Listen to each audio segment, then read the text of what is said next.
Hello, I'm Carl Baker. Welcome to this Inspire for Academic Earns tutorial on 360 feedback. First of all, let's go into my Inspire and F11. Okay. In the last tutorial, I reviewed all of my actions. Once I've reviewed my actions, Inspire automatically sent out a 360 feedback request to everyone else within my group. I have a card that says I'm waiting 360 feedback, and there's nothing more I can do until I've actually received the 360 feedback from everyone. If I click it, it will then come up with who I'm waiting to get 360 feedback from. For this tutorial, I've just got Anna, but you would have everyone in your group here. And as the members of the group reply, then this list will reduce. Now, the way we want it to work with Academic Earns is that you get together as a group, face to face, say every week or 10 days, with the aim of Inspire helping you to guide you through giving each other 360 feedback. So what I would suggest is that before you arrive at that group meeting, that everyone has reached the point of waiting for 360 feedback. So in my particular case, I'd have my waiting card and I'd have a request from everyone else within my group. So a card for each member of the group requesting 360 feedback. Now the reason it's a week to 10 days is that during that time each member should have gone through the cycle again, adding barriers, converting barriers, setting actions, reviewing actions, and getting to the point where they've got a waiting 360 feedback card, this yellow one here. So I'm now going to sign out and go in as Anna, as she's the only one that I'm waiting 360 feedback from. So let's imagine we've got together as a group, we're face to face. Ensure that where you choose to get together has internet connection and bring your laptops with you. And you can see here that Anna has got my 360 feedback request from Carl Baker. And of course, if she was a member of my group, she would have one of these requests from everyone in that group. And hopefully she would have a yellow waiting 360 feedback card as well, rather than this set actions one. So we've all arrived at the same point. We're all waiting for 360 feedback, except anyone who hasn't turned up or is not going to turn up for that meeting. Those people need to have given 360 feedback for everyone in the group prior to that meeting starting.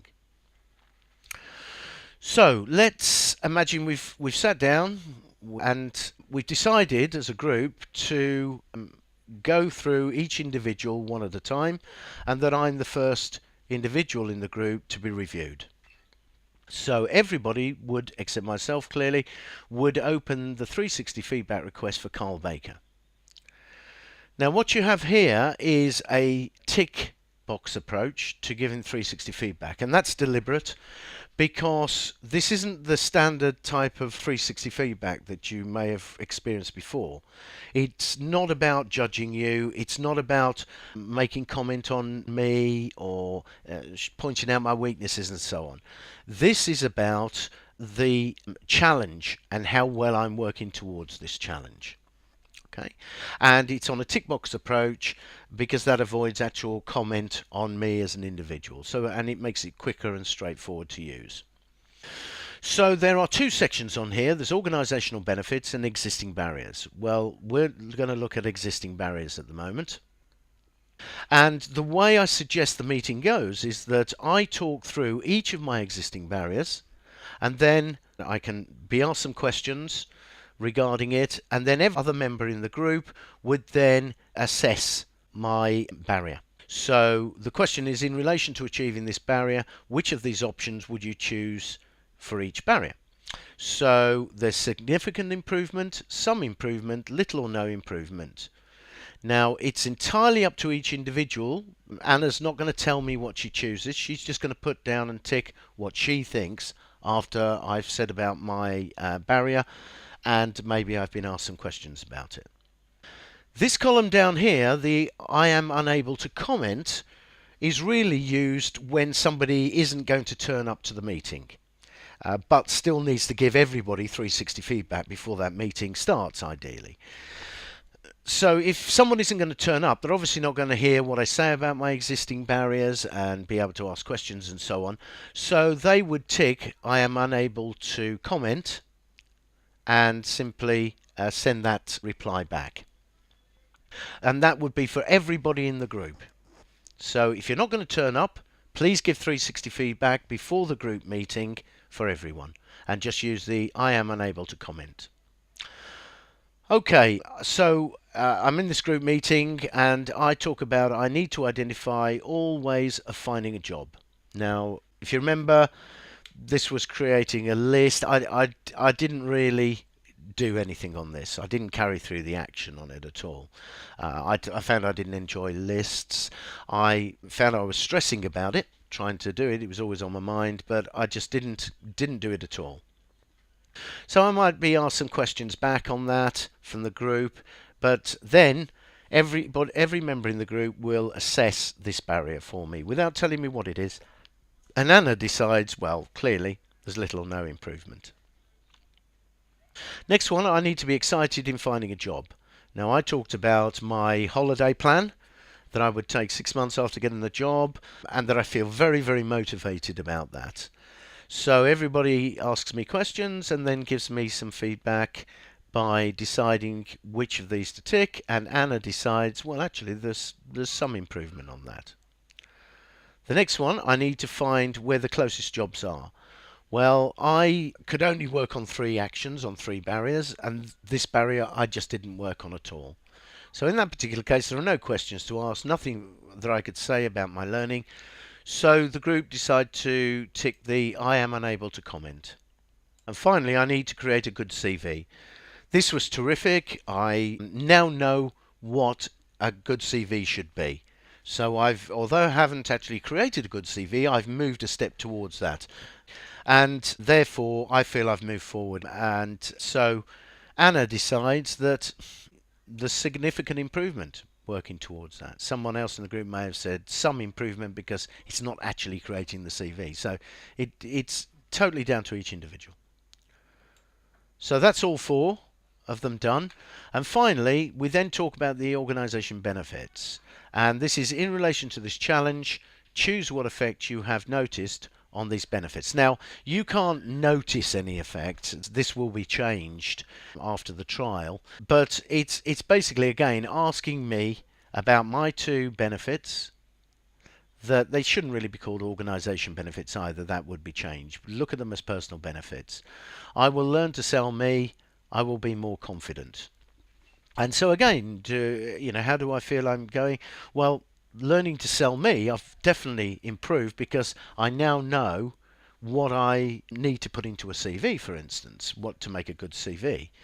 There may be some questions, there may be some other things that have happened that weren't directly related to Inspire. And often when using Inspire, it will prompt you to do other things in between that you haven't specifically tasked yourself to do. And it's still an impact that Inspire is having with you thinking and acting as you go through the week. So what Anna decides is that there's some improvement on that. Next, I will be more confident. Well, I'm a bit more excited about getting a job, and the CV has made me a little bit more confident, but not a great deal more. So there's little or no improvement on that. Okay, once that's done and everybody's given the feedback, Anna's given me my feedback. Before we move on to the next person in the group, you press the arrow, and here, because of the questions and the talking that I've been doing in the last 5 minutes with you in the group, Anna may have thought, actually, there's a barrier I'm going to suggest. She doesn't have to say that she's going to suggest this. She can just do it. And the 2 questions are the same as adding barriers. The personal barrier, what do you believe you know about Carl Baker that you think gets in the way of him achieving the challenge? External barrier, what other person, process or situation do you believe gets in the way of Carl Baker achieving the challenge? Well, let's say Anna has a thought and thinks, actually, I think you need to expand the type of positions you are looking for. Now, this came out of the fact that I was looking for a particular type of job, and which I'd always done for the last 10-15 years in various companies. But my skill set might indicate that, actually, why are you looking at that type of job? Why don't you look at other types of positions where your skills could be relevant? So, in other words, broadening it out. And Anna has thought of this and has decided to include a barrier. Send me a barrier. I think you need to expand the types of positions you are looking for. Add it. Now, what will happen is that this will appear in the convert barriers. Okay. Again, the system Inspire is collating any added barriers that happen during the cycle. Once done, Anna clicks the green button, and that is me completed during the group meeting. We now move on to someone else and discuss that person's barriers, their benefits, and send them any barriers if we think that we can help by identifying some. 5-10 minutes. Try and keep it fairly short and succinct. Do ask questions, because as an individual giving the feedback, you're trying to establish what assessment to give them, and you can only do that by getting information from them and by asking questions, hearing other people ask questions. Okay, if we go back into myself. So after the meeting, I've received all my feedback, and therefore the system has moved me on to the next stage, which is challenge review. And you can see here that we're at challenge review. Thank you very much for watching. That'll be the next tutorial, and I'll see you then. Thanks very much. Bye-bye.